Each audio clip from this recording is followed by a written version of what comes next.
Okay, so subhanallah, we're already in week two, ending week two, subhanallah. Okay, so in the last 2 weeks, what we have done is we have gone through the very basic understanding of what design does, or what are the what role design has in a process model. And then we had a look at objects and classes, and why objects and classes are important. And then we looked at four important design concepts of abstraction, encapsulation, inheritance, and polymorphism. So we kind of started this lecture, but inshallah I'm going to start fresh again, and we're going to look at today more into to how we can actually go on and identify our classes and on objects, and then how we can really fine tune them. Okay, so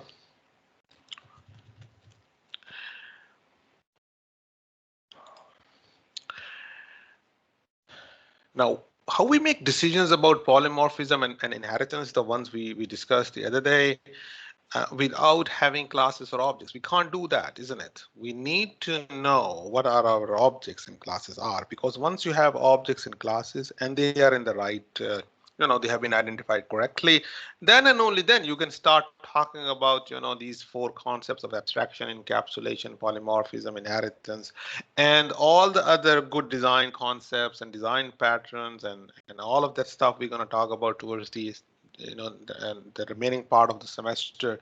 All of them will make sense once you have correct foundation. If you have correctly identified your classes and objects. So this process is very, very, very critical. And of course, we need to go through this process of identifying our applications. And actually what we're trying to do is this. We're trying to answer this question. We're trying to answer what classes you need and what they do. So these are the two questions we are trying to answer, and we'll see, inshallah, uh, maybe we'll not be able to cover the whole lot today, but we'll try to build towards this case, that what are my classes and what exactly they do. And this whole, once I have done this and I have a class diagram where I'm very confident that it's a reflection of the requirements of the system, and we are absolutely clear about it's what it does, then we can start polymorphism and inheritance and design patterns and all of that kind of stuff. So, you know, there are multiple ways you can do it, right? So it's not like, there's only one way. And of course, with experience, it becomes more natural to you, and you get better and better on it. And of course, if some of these steps, you may do it in one go, but of course, as you will notice now, and in today's lecture, probably it's not yet recommended that we do it. It's just, no matter how experienced you are, it's still good to follow the process, right? Maybe you will do it faster, but it's always recommended to follow the process. So basically, it consists of 5 steps, and those steps are: you gather your requirements, describe your applications, you identify your main objects, you understand their interactions, and then you eventually create a class diagram. So basically, you go through this process, and at the end of the day, once you have done this step number 5, actually what you have done, you have answered this question: what classes you need and what they do. Okay. Now, this part, these 2 steps are usually done as part of your SRS document. Okay. And again, as we said in the first week, design's input is requirement, and what level of requirements you will have or what details you will have depends a lot on what kind of process model you're following.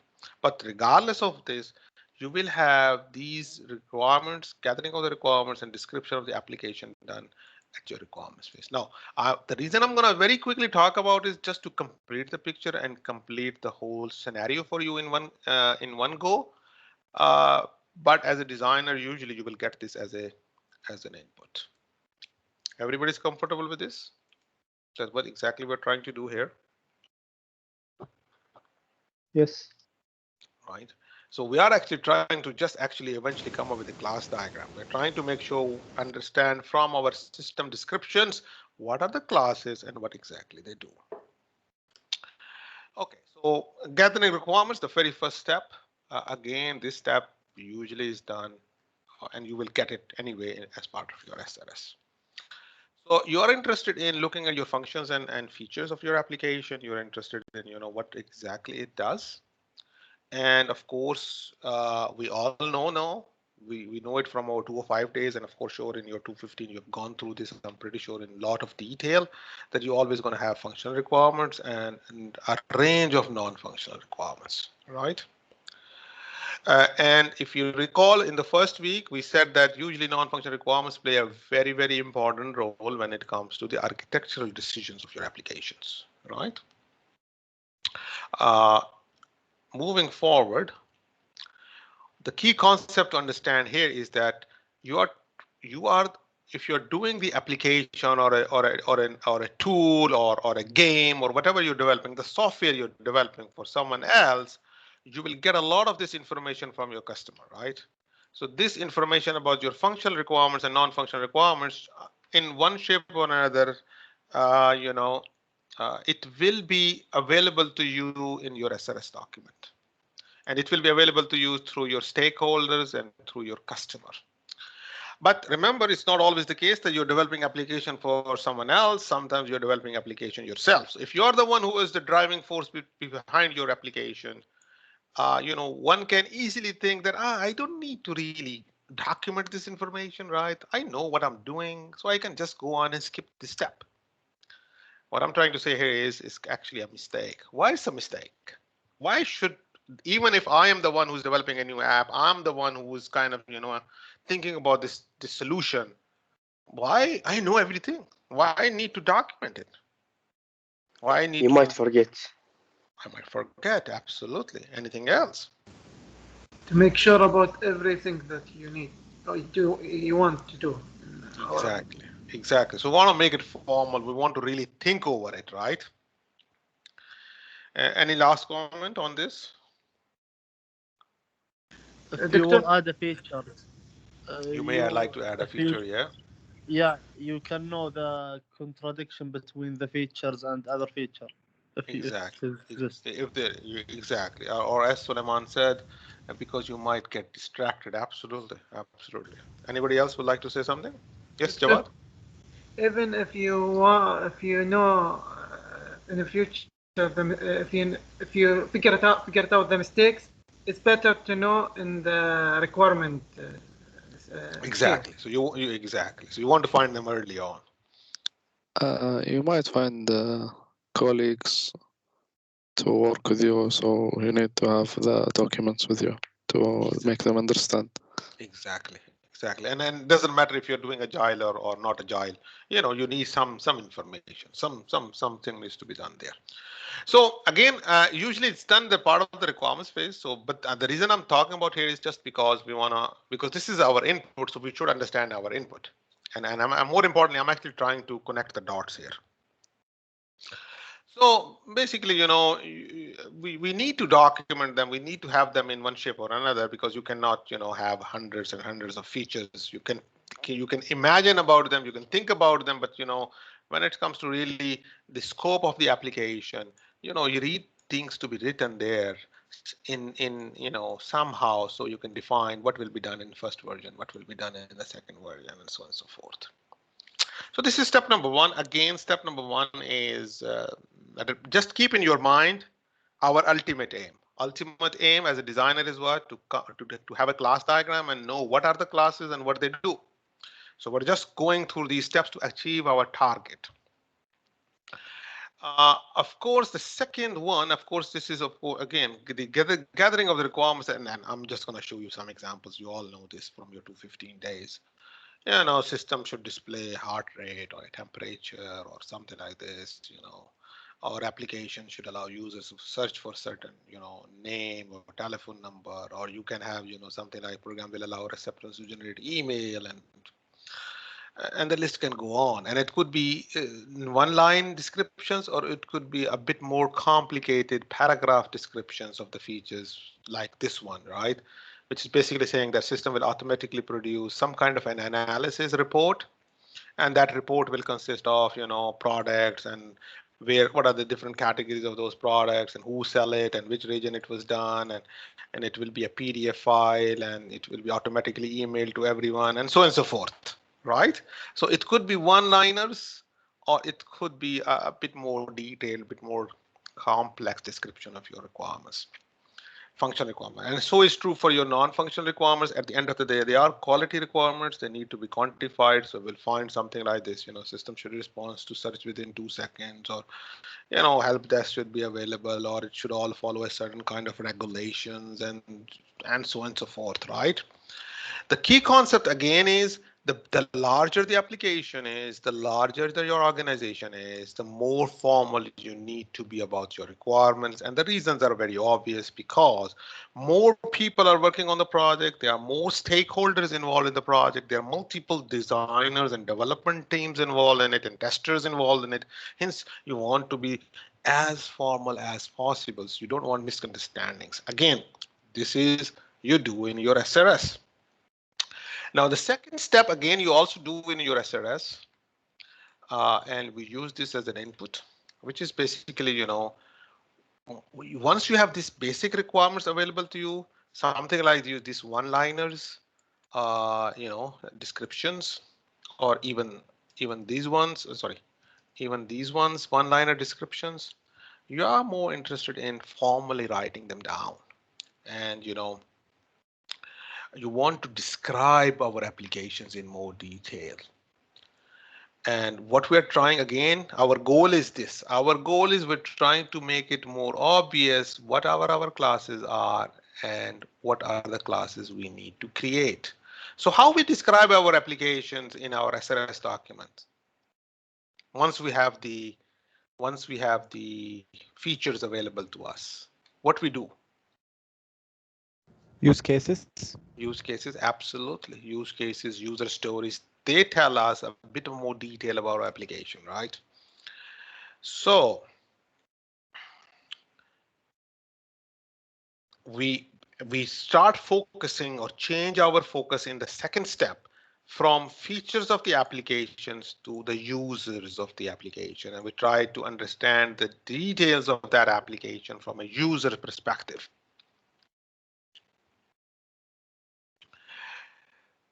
So we try to answer these questions. We try to say, how does a user accomplish a specific goal in our application, right? And of course, there are different ways you can do it, but the most common ones, and the ones you are quite familiar with, are your use cases and user stories, right?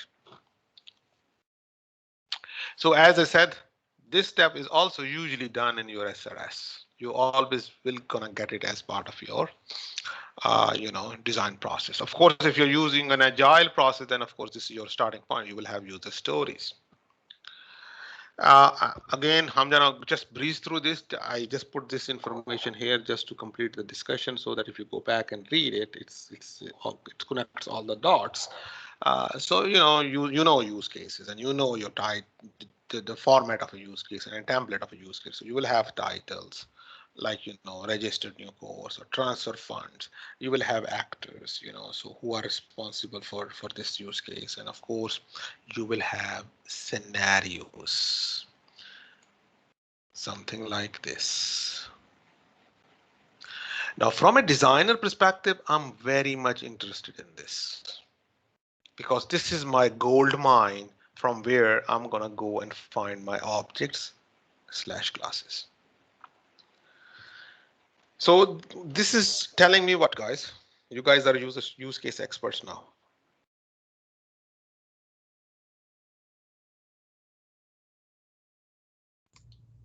The sequence diagram.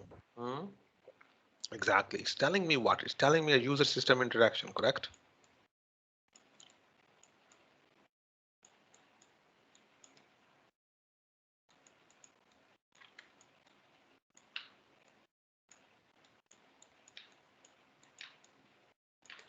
no, user will do this, customer will choose checkout process, blah, blah, blah, right? System will do this, right?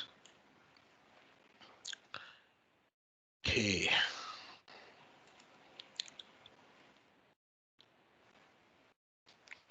Now, once we have these two steps done, it's time for us to move to step number 3. And this is where your role as a designer really starts. So this is, inshallah, you will also experience this in a large, SRS document, inshallah, which I'll give you guys as part of the project. Hopefully from next week we'll start it. And I'll try to, inshallah, simulate a scenario for you, more like a real world industrial scenario where you will be designing your systems based on the documentation or requirements documentation done by someone else, right?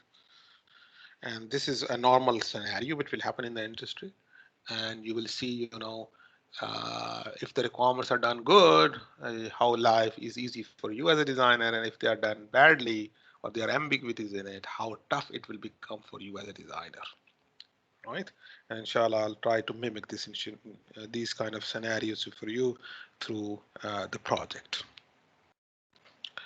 So step number 3, what's the step number 3, guys?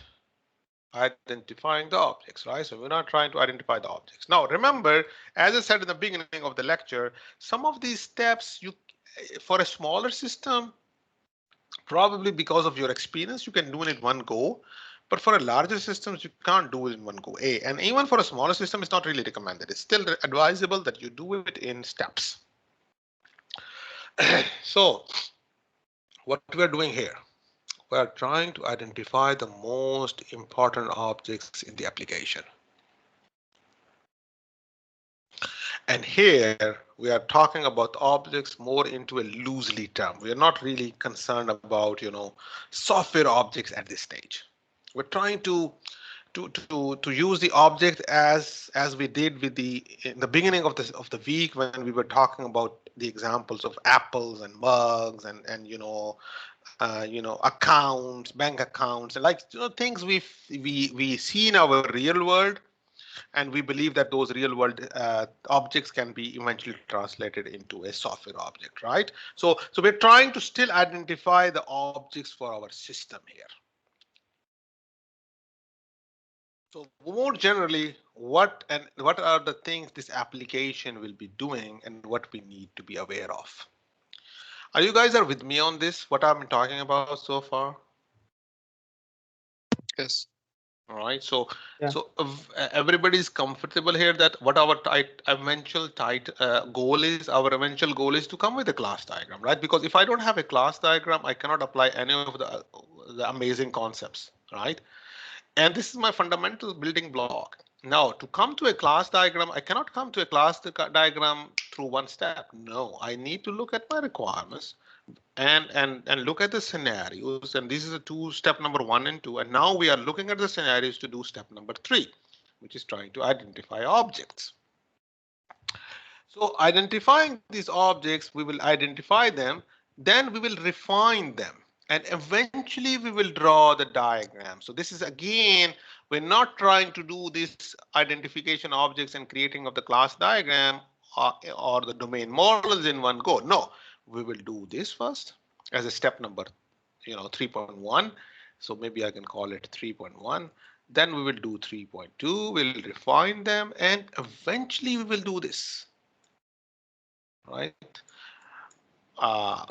So, and the reason is once we're going to identify the initial ones, we will see very shortly through an example that, not necessarily all of them will be objects. We might have to refine them and eventually we'll draw a domain model. You know what domain model is, guys?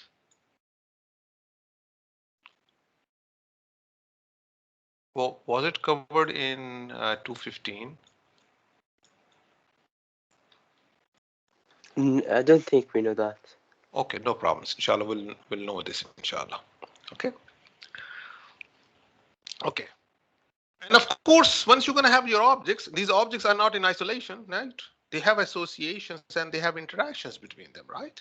So our model, this simple model or the domain model actually will show us our objects, and it will also show us the relationship between these objects. Okay, so let's look at and dig into this step number 3 now together. Take a moment. I have in front of you a user's use case scenario. I want you guys to go on, and I know I discussed this with the previous section as well. In Zoom, I can create breakout rooms, but probably in Teams, I need to figure out how to do it because we're getting into a stage where I like to do activities with you guys, and probably I might have to create some channels. But I need to investigate this. But anyway, for today, it's fine. I want you to have a look at this with me and take a moment and tell me, based on this scenario, what are the potential objects? Of course, you are more experienced, so probably you can merge a few of them in your mind, but I want you to let me know what you believe gonna be objects of this scenario or objects from this scenario. Take a moment, please.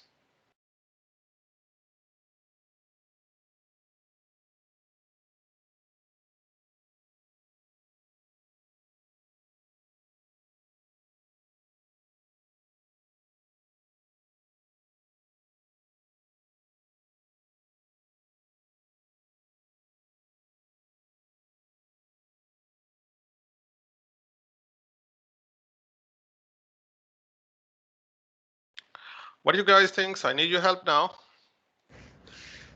Customer. Okay, customer. Item. Order. Item, order. Yes. Cart.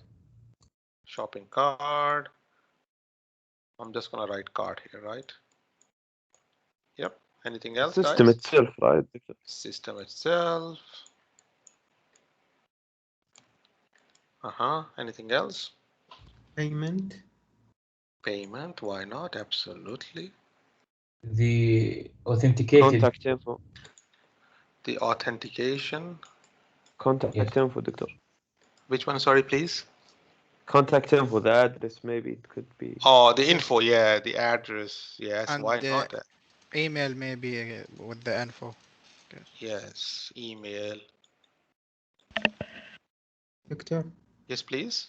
we can put these informations on the customer class or object. Customer object.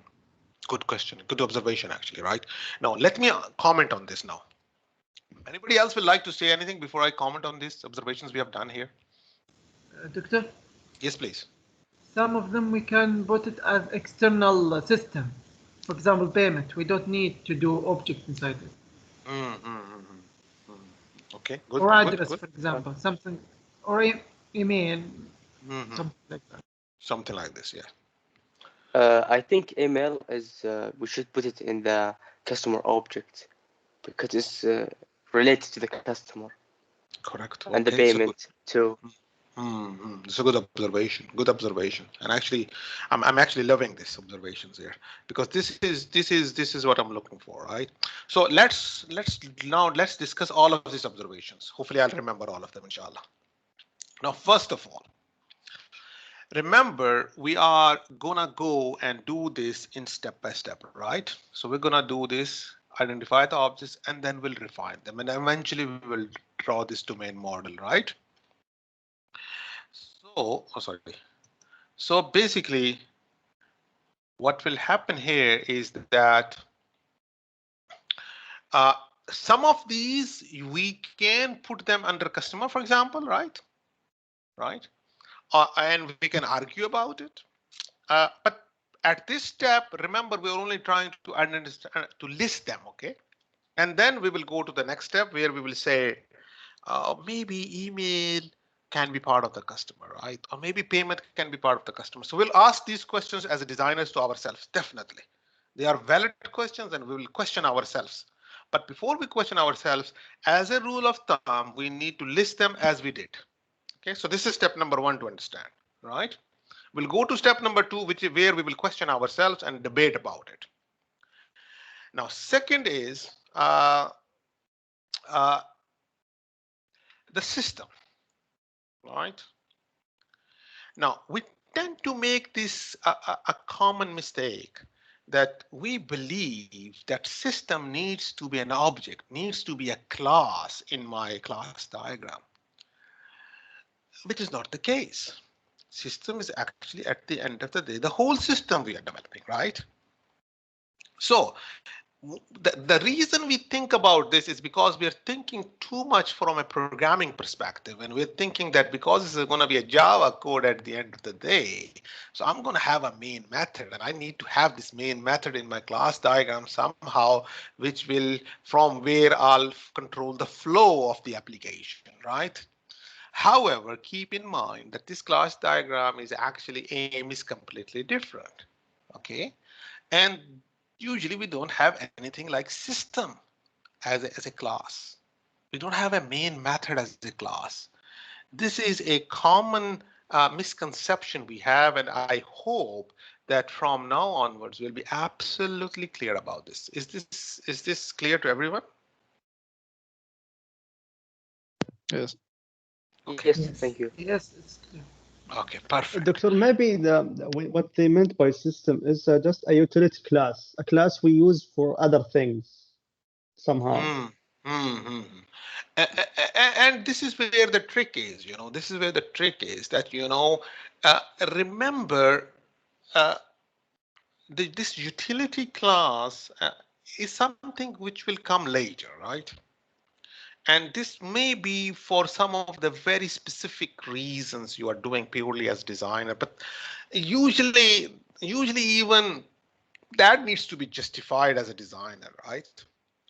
Yeah, But of course. to reflect something, the whole, because the class diagram, the one we are trying to target at the moment, eventually at the end of the day, this is the whole system we have, right? So we cannot have a class or an object which reflects, a main method. To be honest, the clarification I'm trying to make here is that let's not think as a designer that I've got to have a main method. Okay. Now, this is one thing. Rest is fine, and whether email goes to customer or we're here and there, and what is the case, we'll talk about this as we move along, right? But we have a good starting point. Alhamdulillah, I'm really happy, and we had a very interesting observation, the ones I was looking for, to be honest, so that it clarifies for the whole class. Now, of course, these are the things we identified, right? Of course, we didn't put the customer number. Yes, please, Fadal. I have a question. Go ahead, please. For myself, when I do something like cart class, I do also cart screen, so I can show cart class things and in the cart screen. Is this correct, or there is a problem with this thing? Okay. Now, since Akbar, you talked about it. Now, remember, because again, since you guys are mashallah experienced now, and you have been doing programming in different 3 to 4 courses, and of course you have gone through, you saw some of this stuff in 205 and 215 as well. Now in the design course, you will realize that, when you are doing the first go, we should try to make life as simple as possible. Just like rule of thumb, right? So we go with the first initial domain model, which I'm trying to explain. Now, once we'll have this domain model or the basic fundamental class diagram, then we will refine it. And the one you're referring to, usually we call them, and I'll talk about this inshallah. This you're referring to is probably one of the design patterns and something like your architectural styles like MVC, because in your model view controller architectural design style or pattern, you tend to separate the user interface from the logic, right? We do that. We will do these things, but not today. Okay, thank you. Right. So basically, we will be by the end of the semester. Yes, absolutely, we'll be doing that. But my recommendation is that we go through, step by step. Okay, so by the way, my question to you guys is, none of you guys picked these as potential objects. Why? Because it's part of order. Yeah. So Yeah, it's enough. because because on your experience, you know that they're part of order, right? They don't need to be a class on their own, right? Yes. Yes. Yes, Okay. yes. Yes, absolutely, which is good. So basically, because you're experienced, so you can do it in one go. That's why sometimes these things will your first list of objects, as the more your experience, it will be more refiner and more finer naturally, right? So this was our original, list, right? And of course, some of them we put them. So, for example, sale, we didn't. None of us put them, and of course, we were absolutely clear because on our experience, we know that sale is not really. And I'm just showing you an example. For example, if I put sale, then we actually go all of them one by one and try to see what exactly they are doing in the system, right? Are they really going to be doing something in the system? And we very quickly realize, sale, no, sale is not really an object. This is basically, there's no such thing as a behavior as a sale, right? And similarly, as you guys did in even before this step, you guys did it in your mind. Order number, no, it doesn't have to be an object, right? So is the case with order status. No, it doesn't seems to be an object, and order detail doesn't seems to be an object either, right? Now we know, of course, that system is not supposed to be an object either. Okay. Yeah. Okay. This is very, very important point. We tend to make this mistake a lot. I have, alhamdulillah, been supervising 417, 418s for a number of years. And I still see in 417 in the first design document people coming with system. So please keep this in your mind. Right? Now let's move on. We have this original, so we defined and we said, okay, khalas, these are the ones we have here, right? And okay, we have these potential objects. Key point to understand, this is not a full class diagram yet. There are no formal methods and attributes, correct? We are just listing them. And we're going through these baby steps. Of course, these customers and shopping carts and payments, they don't live on their own, right? They are not in isolation. They need to interact with each other, right? And these interactions needs to be there. So customer will be interacting with the shopping cart and the payment, and customer will be interacting with orders, and payment, has some kind of interaction with order, and items are there in order, and of course order needs to be once an order is done, like Amazon, email needs to be generated, and order needs to be shipped to a certain address. My question to you guys is, from where these interactions are coming? Are you as a designer inventing them, or you have a source from where you are trying to infer this information? It came from real life. It came from the SRS, actually, I think. Yes, it's coming from the SRS. It's coming from your scenario, right? Because when you were reading scenario, you realize that customer will be placing an order, right? And then order needs to have some kind of a payment, right? And so on and so forth. So you're not really inventing the wheel here, but basically, you are reflecting your observations of the scenarios you just read. And inshallah, you guys will experience this as part of your project as well. So basically, we're not trying to describe as yet. See, this is not a class diagram yet by any standards. It's not completed yet, and we don't want to complete them in one go either. This is my message for you guys today. See, we're going step by step. And of course, sometimes when you will be more experienced, and you already are very experienced, mashallah, you will do it in very quickly. But I'm trying to show you the process here. So we are not interested at this stage to describe every single possible relationship, but the important ones, the interesting ones. And we want to also, for example, put the the description or the caption on it, like customer uses shopping cart, and customer shopping cart contains payment, and the customer places order, and Orders are basically paid by items. So how many items you have in your order, it basically goes like this, and so on and so forth.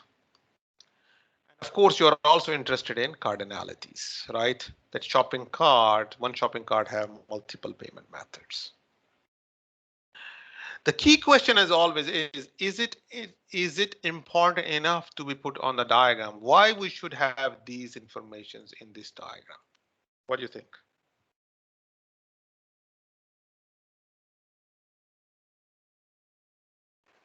Maybe to organize our thoughts.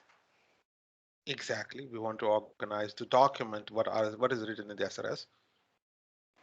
We are many. Yeah, go ahead, one by one. Justify the relationships between use cases. Yes. Or diagram. Yes. The one-to-many could be used to know that this is an array, not a single object. So this is used in the code. So eventually, because eventually at the end of the day, we need to preserve this information somehow, because eventually we need to code it, right? Yes. And because if you're going to miss it out here, then it's actually lost. And once it's lost, it's lost. As one of our students just said a few minutes ago, that you don't want to basically, make it's easy for you to correct a mistake in the requirements rather than, doing at the coding level, right? So you want to preserve everything. Anybody else would like to share a comment on this point?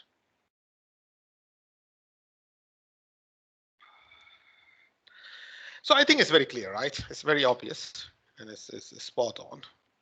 Okay. Now, is this like, you're realizing now that why I did not go for a class diagram in one go? I'm not even trying to do that, right? I'm actually trying to go these 5 process steps, and we're already in the step number 3. And we're trying to actually understand that let's go step by step to make sure we don't lose any of the important information, and B, we kind of make more informed design decisions on which objects are going to be there, how they're going to interact with them. And of course, we still don't know a few things here, right? For example, we don't know about this one, right? We don't know about this one yet, right? We haven't yet taken a decision whether generation of an email, is it going to be part of the customer or is it going to be a separate object, right? Or address even, right? This leads us to this point. Which objects interact with each other? Which objects have, I should have said, which objects have behavior that impact other objects? We need to answer this question now. So we know some potential objects. We know from the scenario that these potentially are the relationship between them, but we don't know, or we haven't yet looked at the behaviors yet. Okay. So now we need to go on and identify the responsibilities. So what we're trying to do here is trying to get to a point where we are able to truly identify what this was our original question as well. What and what are not classes, right? So we have not yet come up with a decision that whether this will be a class or no. We don't know yet. Whether this will be a class or no, we don't know yet.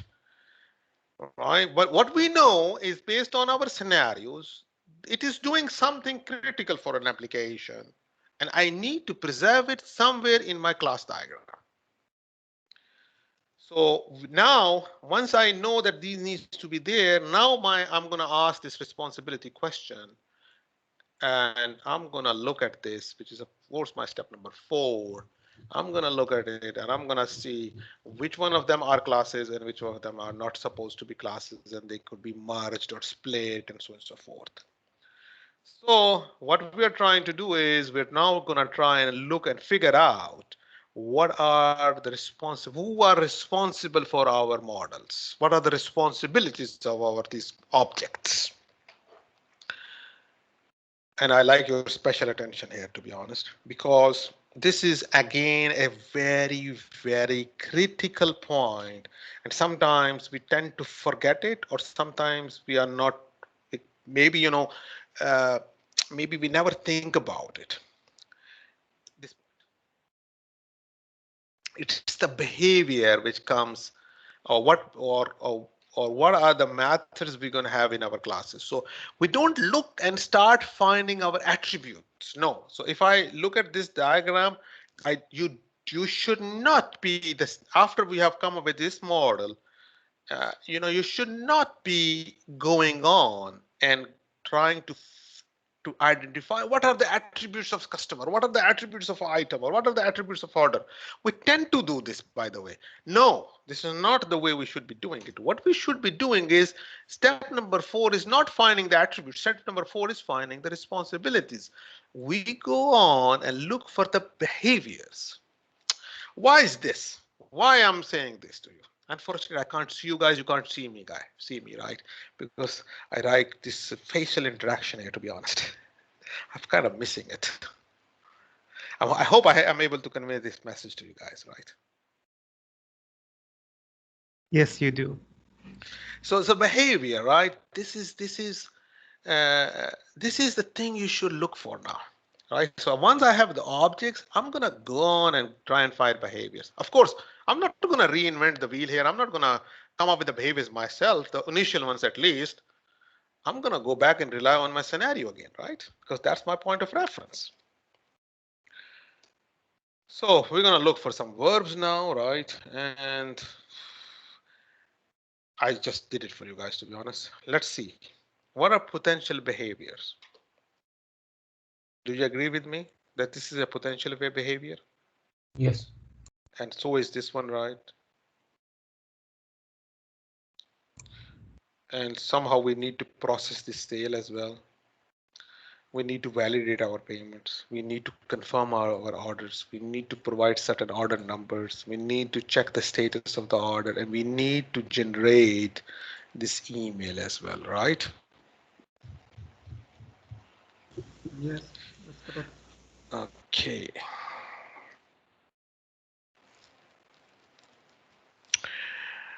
Okay. So these are the ones we just listed, right? We need to verify our items. We need to provide address and payments right for the system to work. We need to process these sales. We need to validate our payments. We need to confirm our orders. We need to provide order numbers. We need to check the status, and we need to send the email out. And I think with this slide, I'll stop. I think it's almost 9:46, and just to be consistent with the other section as well, right? So I'll do this mapping, inshallah, with you guys on Sunday. But the point again here is not all of these verbs will become behavior, like was the case in the previous step when we were looking at the customer and we were looking at the order and when we're looking at the system and we looked at the payment. Not once we list the original ones, and it's absolutely spot on to list them, and it's always okay to list system as a potential object, but of course we'll all rule it out. Eventually we will rule it out because we know this is not the case, or we will rule out that, for example, sale was not an object, right? So will happen here. We identify some potential behaviors, but not all of these behaviors, all of these verbs will become behavior. Some of them will be combined, okay?